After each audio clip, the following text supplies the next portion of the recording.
So you know when you're in that last class before lunch, or that last class before it's time to go home and your stomach starts rumbling, but there's a rule that you can't eat in class? Well, fear not, because I'm about to let you in on a secret and tell you about some sly ways you can sneak food into class. Hey YouTube, I'm Court McGinley and welcome back to the most amazing top 5. Before we get started, I want to know, what is your all-time favorite snack and why? Let me know your answers down in the comments. And before we get started, I just want to remind all of you to please subscribe to this awesome channel if you haven't already. We bring you guys new videos 6 days a week. And also show us some love by giving this video a big thumbs up, and also don't forget down in the comments to let me know what other top 5 lists you'd like to see me do. Alright, without further ado, let's get started on our list of the top 5 smart ways to sneak food into class. Starting off at our number 5 spot, OMERS Glue. Thanks to DIY Slime, bottles of OMERS Glue are pretty easy to get your hands on. This one is super easy. All you have to do is empty out the glue bottle and put in your favorite drink. A lot of schools don't allow students to have juice or pop during class, so this will disguise that. You just have to be careful if you do this that you wash the bottle out really well, because you don't want to be sipping back glue.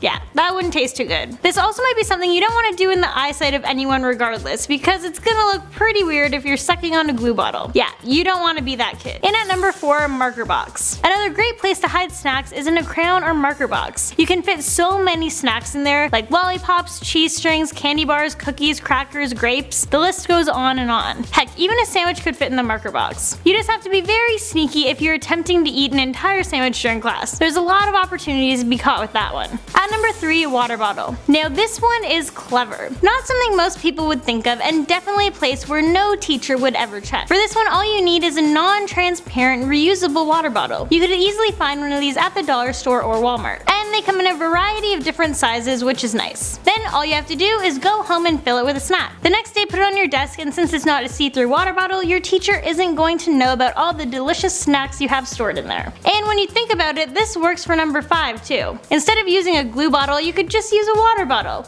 Yeah, that kind of makes more sense. Coming in at number 2, textbook. Now this is something your teachers are really going to hate, but a prime hiding spot for your snacks is your textbook. All you have to do is hollow it out by cutting out the center of the pages. This is a place you can put your larger snacks, such as full-size candy bars, Lunchables. Heck, you could probably even sneak in a little bag of potato chips or a slice of pizza if you wanted. But then again, what's so good about having all these snacks if you're gonna fail your classes? Yeah, not worth it. I mean, you just hollowed out your book so there's nothing for you to read. Better step would be to use a textbook from last year which you no longer need and hope your teacher doesn't notice. And in at number 1, pencil case. Now this is a prime spot, the golden jewel of hiding places, the pencil case. Now in school I had one of these hard square shell pencil cases. I filled it with everything, pens, highlighters, ruler, glue sticks, it fit everything. So if you're into snacking, this is a must-have. When you think about it, you really only need a pen, pencil, ruler, and eraser. So you put those on top of a piece of paper inside the pencil case, and then the rest of the pencil case can be filled with whatever you want. You can use some mini chocolate bars, some hard candy, yogurt tubes, some cookies. Yeah, this thing holds a lot. You could even put in a juice box or 2. This is also a great place to hide your iPhone so you can watch some YouTube videos such as this one during class. Now obviously you should pay attention during your regular classes, but you know, if you have a reading period or free period, perfect place to hide your phone so your teacher can't tell you're on it. And there you have it, that's the list of the top 5 smart ways to sneak food into class. Thank you guys so much for watching, and I'll catch you in the next one.